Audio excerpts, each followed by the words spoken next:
علامہ عبدالعزیز ابن باز رحمہ اللہ نے فتویٰ دیتے ہوئے پہلا جملہ یہ لکھا کہ تو کافر ہے، مسلمان نہیں۔ کیوں؟ اللہ نے نماز کا جو فرض مقرر کیا ہے وقت، تو نے اس کو بدل کر اپنے نفس کی خواہشات پہ چلتے ہوئے نیا وقت مقرر کر لیا ہے، تو یہ تیرے کفر پہ دلیل ہے۔ ایک بندہ وہ ہے جو فجر کی نماز پہ الارم لگاتا ہے لیکن نیند کی شدت کی وجہ سے وہ نہیں اٹھ سکتا، وہ جب اٹھے گا نماز پڑھے گا، اس کا حال الگ ہے، اس کا حال الگ ہے۔ لیکن ایک بندہ وہ ہے جو الارم ہی 8 بجے کا لگاتا ہے کیونکہ اس نے 8 بجے ڈیوٹی پہ جانا ہے، تو انسانوں کی نوکری اس کو عزیز ہے، رب کی غلامی عزیز نہیں ہے۔ جو اس طرح عمدن قصدن وقت نکال کے نماز پڑھتا ہے تو شیخ کا یہی فتویٰ ہے۔ کہا جاتا ہے مجبوری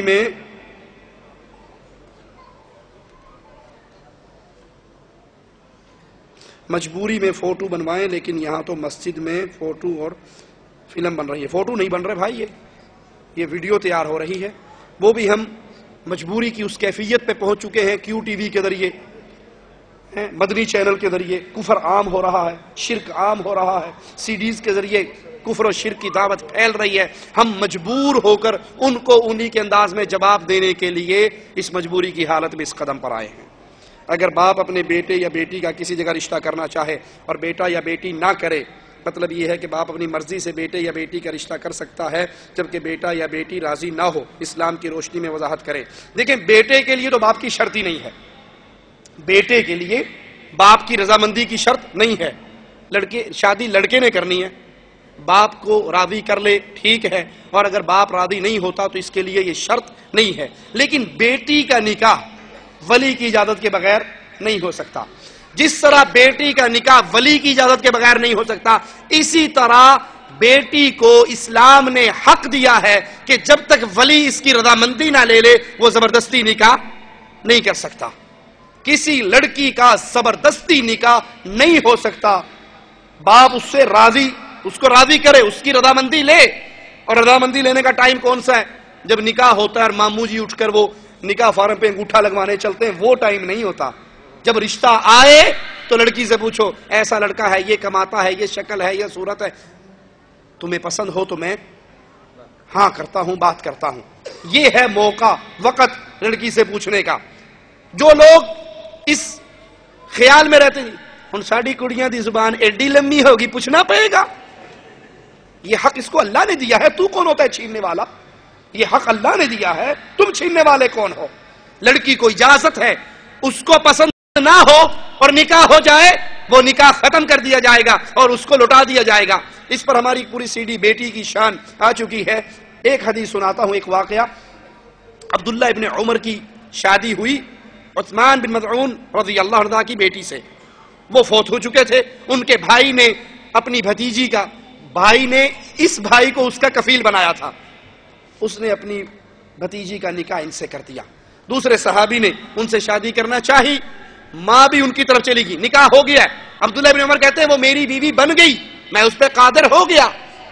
معاملہ اللہ کے رسول صلی اللہ علیہ وسلم کے پاس پہنچا، آپ نے بلایا تو اس لڑکی کے وکیل نے کہا اللہ کے نبی میرے بھائی نے اس کو میرے ذمہ دیا تھا، میں نے اس کی پھوپھی کے بیٹے سے اس کا رشتہ کیا ہے، لیکن اس کی ماں اس کا کہیں اور کرنا چاہتی ہے۔ آپ نے لڑکی سے پوچھا، لڑکی نے اس طرف رضامندی کی، آپ نے اس نکاح کو ختم کر کے اس کو اس سے نکاح کر دیا۔ ابن عمر کہتے ہیں یہ میرے پاس آ کر میری بن کر مجھ سے چھینی گئی۔ یہ شریعت کی تعلیم ہے، لڑکی سے اس کی رضامندی لینا ضروری ہے۔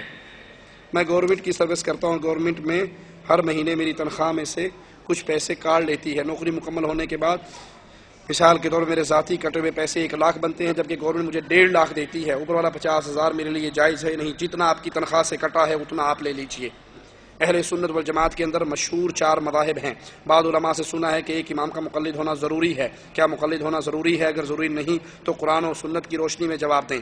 اگر مسلمانوں پر 4 اماموں میں سے ایک امام کا ماننا ضروری ہے، اس کے بغیر اس کا ایمان پورا نہیں، تو 4 اماموں سے پہلے جو دور گزرے جن کے بارے میں نبی نے گارنٹی دی بہترین دور میرا، پھر میرے بعد آنے والوں کا، پھر اس کے بعد آنے والوں کا، وہ کس امام کو مانتے تھے؟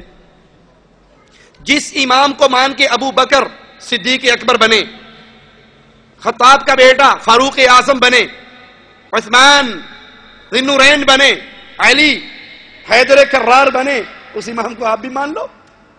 चारों इमामों की इज्जत करो, 12 इमाम की इज्जत करो, हर इमाम की इज्जत करो, हर बंदे से रसूल की दी हुई बात कबूल कर लो। लेकिन अगर कहीं किसी इमाम की बात नबी की बात से टकरा जाए तो हरफ आखिर किसी इमाम की बात नहीं है, बल्कि इमाम आज़म मुहम्मदुर रसूलुल्लाह की बात है।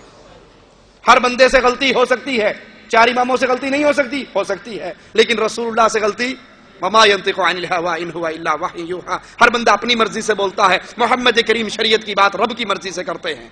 तो इसलिए अगर ये 4 इमाम पकड़ना जरूरी होते तो इन 4 इमामों से बहुत अफजल और आला 4 खुलाफा नहीं गुजरे मेरे नबी के, उनके नाम पे नहीं मदद बनना चाहिए था।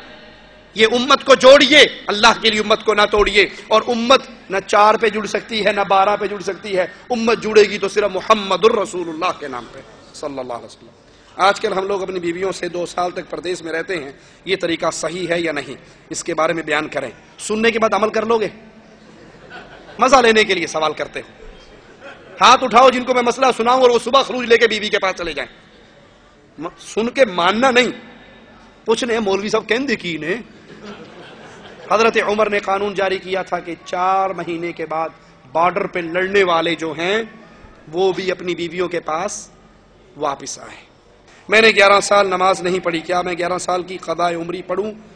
क़ज़ाए उम्री का कोई सबूत नहीं है। जिस दिन आप तौबा करोगे आपकी नई जिंदगी का आगाज होगा, ठीक है? तौबा से पिछले गुनाह माफ हो जाते हैं। क्या सिगरेट हराम है? जी, सिगरेट बिल्कुल हराम है। मेरे बेटे के लिए दुआ फरमाएं, अल्लाह उनको नेक बनाए, आपका फरमा बरदार बनाए। अगर बीमार है तो अल्लाह उन्हें शिफा दे। हमारे गांव में मस्जिद है, वहाँ का इमाम साहब साहिबुल बिदअह है और अकीदा भी दुरुस्त नहीं। क्या इसके पीछे नमाज पढ़ना जायज़ है? टैक्सी ड्राइवर अंधा हो, उसकी गाड़ी में बैठना जायज़ है? नहीं बैठोगे। जो तौहीद का अंधा है उसके पीछे नमाज कैसे पढ़ लोगे? एक अंधा आपकी गाड़ी का ड्राइवर नहीं बन सकता, आपके ईमान का ड्राइवर कैसे बन गया? मुशरिक के पीछे नमाज नहीं होती, बिदअती के पीछे नमाज नहीं होती। क्या नमाज में रफ़दैन ज़रूरी है? अगर नबी करीम से मोहब्बत है तो नबी करीम सल्लल्लाहु अलैहि वसल्लम से कोई एक नमाज, मैं अल्लाह से डर के अल्लाह के घर में खड़े होकर कह रहा हूँ, जो कह रहा हूँ फरिश्ते लिख रहे हैं, जो लिख रहे हैं उसका क़यामत के दिन मैं जवाब दे हूँ। मेरी कब्र में आपने नहीं आना और किसी और शेख व पीर ने भी नहीं आना। हमें रसूलुल्लाह सल्लल्लाहु अलैहि वसल्लम की सही अहादीस से एक नमाज भी ऐसी नहीं पहुंची कि आपने पढ़ी हो और रुकू में जाते हुए रफ़दैन और रुकू से उठते हुए रफ़दैन ना किया हो। कोई एक सही हदीस आज तक हमें नहीं पहुंची। किसी के पास है तो हमें भी पहुंचा दे। जितनी ना करने की रिवायात हैं वो ज़ईफ़ हैं, मनगढ़ंत हैं, और जितनी करने की रिवायात वो सही हैं। सही बुखारी की रिवायात पे किसी को इतराज़ नहीं, सही मुस्लिम की रिवायात पे किसी को इतराज़ नहीं। ले दे के एक दलील रह जाती लोगों के पास, मैं उस दलील का जवाब देता हूँ। वो जी बुतों की वजह से रफ़दैन शुरू हुई थी, सुनी या नहीं सुनी? बुतों की वजह से। अरे भाई, जमात से नमाज कहाँ फर्द हुई? मदीना में। बुतों वाली पार्टी कहाँ थी? जहां नमाज जमात से फर्द हो रही वहां बुत वाली पार्टी है नहीं। जहां जमात से नमाज फर्द हुई वहां बुत नहीं है, जहां बुत थे वहां नमाज जमात से फर्द नहीं थी। अच्छा जी, चलो मान लेते हैं। ये बताइए, वो बुत लाने वाले सहाबा थे या मुनाफिक थे? नाउजुबिल्लाह, कोई भी नहीं कहेगा सहाबा थे, सब कहेंगे मुनाफिक थे। इतने बेवकूफ मुनाफिक थे, बुत जेब में डाल के क्यों नहीं लाते थे? बगल में क्यों दे के लाते थे? अच्छा, इसको भी छोड़ो, भागो जहां तक भागना, हम भी पीछे भाग रहे हैं। मान लेते हैं जी वो बुत लेके आते थे। छोटे तो छोटा बुत ऐनकते होएगा ना, इतना तो बुत छोटा से छोटा होगा। लो जी, मैं बुत को लेने लगा हूं बगल में, ये बगल में बुत आ गया, ठीक है जी। अब नमाज पढ़ने लगे हैं। हमारी सुन्नत के मुताबिक, सही बुखारी की रिवायत के मुताबिक, हाथ कहां तक उठने चाहिए? कंधों के बराबर, हत्ता हजवा मनकबे। और जो रफ़दैन छोड़ने वाली पार्टी वो कहां तक उठाती है? तवज्जो करना। अल्लाह, बुत शरीफ कहां गया जी? बुत तो गया। अरे भाई, अगर ये रफ़दैन बुतों की वजह से शुरू हुई तो पहली क्यों करते हो? अगर ये रफ़दैन बुतों की वजह से शुरू हुई तो पहली क्यों करते हो? मीठा मीठा, हापा हाप, कोड़ा कोड़ा, थू थू।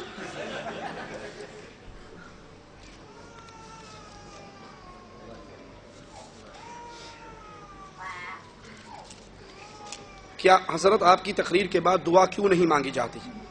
हमने दुआ मांगी नहीं मांगी जी? मांगी यार, मुंह पे तो झूठ ना बोलो भाई। जो आपका मसला है कि इज्तिमाई दुआ हाथ उठाकर क्यों नहीं मांगी जाती, क्योंकि इसकी दलील हमें रसूलुल्लाह के अमल से नहीं मिलती सल्लल्लाहु अलैहि वसल्लम। हम तो वो काम करते हैं जो हमारे आका ने किया।